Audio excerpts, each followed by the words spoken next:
times over the course of the series. Yes, and we are going to be getting an FTN exclusive as well, so that we'll be speaking to John within the next 10 to 15 minutes.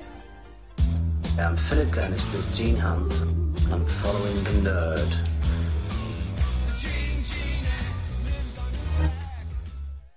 Hey, you there! Go to www.shortyawards.com and vote for us. Do it, now! We're not going to even continue the show unless you do it. Right now. Or, okay, not now, but soon. You do promise you'll vote for us, don't you?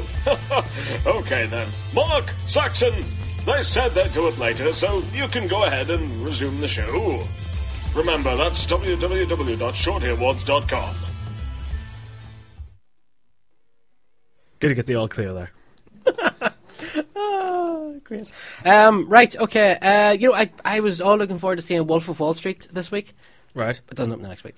Oh, no. It looks so good. Have you seen the trailer? I've seen the trailer, yeah. It looks so good. Leonardo DiCaprio, back to his best since Titanic. Yeah, it looks class. It looks does really look pretty good, yeah. Our own Dark, he reviewed it there. He must have checked it out stateside. He did a review of it, and he likens it to Goodfellas. He says it's Scorsese at his best. Ooh. 5 out of 5. Brave words. Brave words indeed. Brave words indeed. So that is, of course, next week. But our friends in America have seen it already. Where we see what else? We're going to have Stuart from the Monday Movie Show on later on, talking about the EEB BAFTA nominations that came out yesterday. A lot of stuff. Is that the West Country BAFTAs? EEB BAFTAs. EEB BAFTAs. Oh, I get back your BAFTA. Get back your BAFTA. I'll break your legs. Hey, you leave the voices to me on this show. Bit of Max and Patty, eh? Did you ever watch that? Yes. Remember the one where it was Phoenix Night, the one where he brought the chips. He's brung him and he's dropped him. He's brung him and he's dropped him.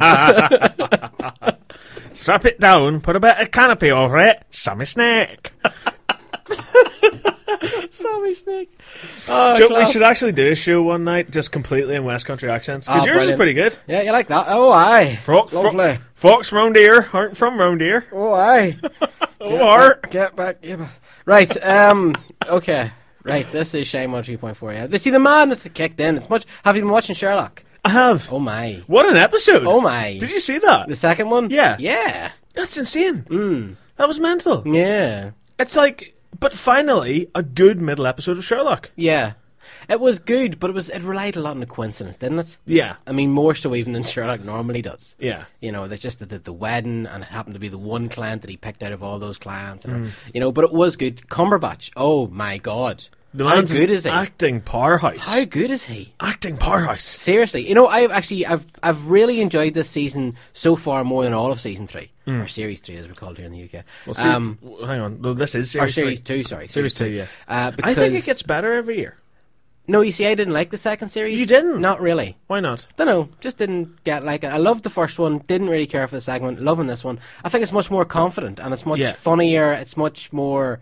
You know, it's not funny as in ridiculous funny, but there's lovely little bits of humour in it. It's clever. I think Mark Gatiss is coming into his own with this. Yeah. No, I think with episode 2 that was on last Sunday, I think it was dipping very much into self-parody at certain points. Okay, yeah. It was really kind of lampooning the format almost.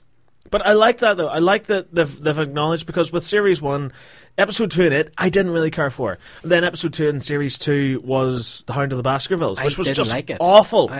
Russell Tovey was not. I didn't even remember Russell Tovey was in it. And he's one of my favourite British actors. You know? No, it was a terrible episode. Yeah. It was absolutely really horrible. But they seem to have acknowledged that the first episode's good, second episode bad, third episode really good. Okay, yeah. And now they seem to have gotten down to Series 3 now, where it's like, right, we don't want to repeat the same formula. Let's just throw everything that we're not using for episodes 1 and 3 into episode 2 and see what comes out. And what came out was a very enjoyable, albeit very... I don't want to say stupid, because Sherlock is a show that is never stupid. But there was something very... Like, if episode 1 and episode 3 are Scream, episode 2 was Scary Movie. Okay. You know what I mean? There was something quite lampooning about it, you know? There was, yeah. But good. The first episode, good. I loved the first episode. I thought the first episode was brilliant. Yes, it was incredible. Maybe actually the best episode of Sherlock so far. Easily. Anything that has a cameo from Darren Brown in it. I paused it And I said to my wife, Darren Brown, yeah. and she was like, yeah. But yeah, confident. That was confident and smart and funny. Like, honestly, you should have seen my reaction whenever I watched it, because you know when he jumps off the roof and then you see the wire attached to him? Uh-huh. Like, you should have seen my reaction. Where did that wire come from? I was like a football fan, right, who just watched his favourite player score an own goal. Like, I was just like, serious? Are you serious? No! Because that wire wasn't there! It wasn't there! What are you doing? Right, okay, you know what, we're going... Did you need to take a moment? Are you okay? Oh! Right, okay, I'm we'll talk some more Sherlock later on, because Stephen Moffat has been talking about it, because he heard the third episode was aired just, I think, last night, and he was talking about the future of Sherlock and the casting of a certain Matt Smith. Yes, a certain former doctor. Yeah, so he was talking about that. Okay, right, we're going to give a call now to John Wright. While Skype currently connects, I'd like to take this opportunity to apologise to anyone whose eardrums just popped. Yes, including mine. Yeah, so we're going to try and contact John Wright. John, can you hear us, sir? I can indeed. Good evening, guys. How you doing? Not too bad. Listen, it's good to have you back on, John. I know the last time you were on the show you spoke to myself. I think it was Big Phil was on. Yeah, that's right. Yeah, he was a big fan, wasn't he? He was. Big Phil knows his stuff. Well, tonight you have the pleasure to talk to Saxon. Saxon, say hello. Hello, Saxon. Hello, Saxon. Hi. Good boy. Now, John, we've as I said, we've had you on the show before, and we're going to talk about something similar to what you're on before, about Due South. You're a big fan of Due South. Yep, lifelong fan from when it first started, which was 94. And it started on the BBC on a Saturday evening. I think it was just before Noel Edmonds' house party, if I remember rightly. Mm-hmm. Yep. Okay, now the show itself, it lasted for, how many, was it 4 years it ran for? Yeah, it's 3 seasons really, but the US counted as 4 seasons for some reason. They kind of messed it around, and they split the last season into 2 parts and called it seasons 3 and 4. So there's some debate for that, but yeah, it ran until 1998. And after each season it was cancelled, and then it was brought back by like the fan demand, and it was given sort of like a new lease of life, and the BBC got involved along with other production companies and sort of co-financed it. And each time it came back, and again it was subsequently cancelled again. But it's kind of like Star Trek in that regard. It was the show that wouldn't die. Mm-hmm. Like all the best TV shows seem to be like that, don't they? Of course, yeah. Now, like all cult shows, it did over time. It built up a big fan base. There's a lot of people out there that hold it, that, very fondly regard it. To the point now where you are putting on a convention now this year again in Canada. Is that right? That's correct, yeah. The RCW 139 conventions, I know you've gone over it, it's called named after a license plate that was used in the show. It was a recurring license plate that was always used on the bad guy's car and stuff. It was a little in-joke. Mm-hmm. And that's what it was, the guys who ran the conventions in the 90s, they affectionately named it that. And it attracted quite a big sort of following of, we're getting a few hundred people to each one, mainly because the show was on the air and it was sort of fresh in fans' minds, that kind of thing. But in the mid-2000s, ITV brought it back, and the show was released on DVD, and they did a new documentary, I think it's called Southbound. It's like a retrospective, on the show's history and stuff. And it was perfectly timed, because it was that point in time where sort of all the retro stuff was all cool and hip again, and they were trying to bring shows back, and they were doing like little specials like Bring Back the A-Team and reuniting the cast of Dallas, and I think even Jimmy Fallon tried to get the cast of Saved by the Bell together again, and that failed. I think it was Screech who didn't want to do it. He's off doing other things. Oh, irony of ironies. Yes, he was off doing other things. I think he was more involved with like hotel rooms and his own little camcorder, and you know what I'm on about, don't you? Oh yes, Yeah. He's off filming his own special features. I've never been able to look at Scooby-Doo the same way since.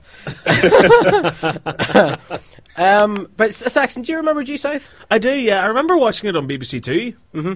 Which is strange, like, because I remember watching the episodes with Leslie Nielsen in them and liking them particularly.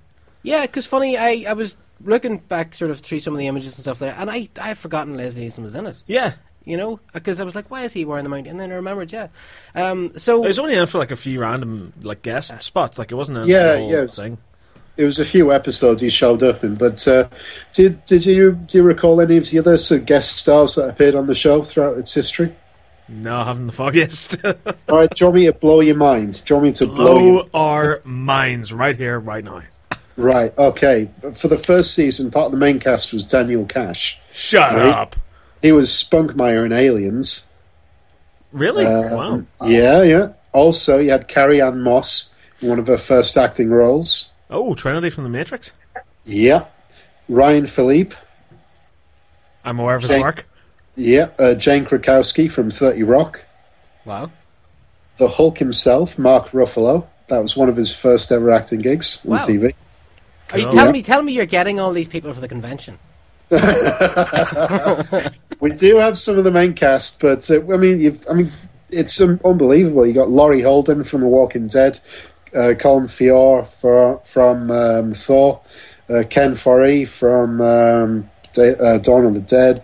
It just goes on and on and on. I mean, Paul Haggis himself, the creator, he's got 2 Oscars, an Emmy, BAFTAs.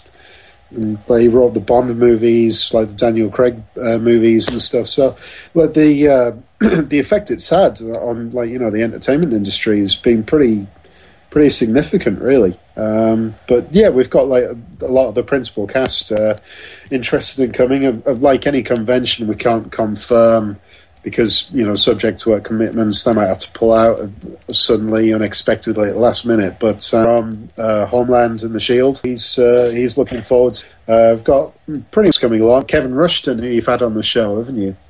Kevin Rushton. Yeah, he was stunt coordinator. Yes, and he's indeed. Films. He did the X-Men movies. He was the first guy to fight Wolverine, you know, in the cage. Mm-hmm.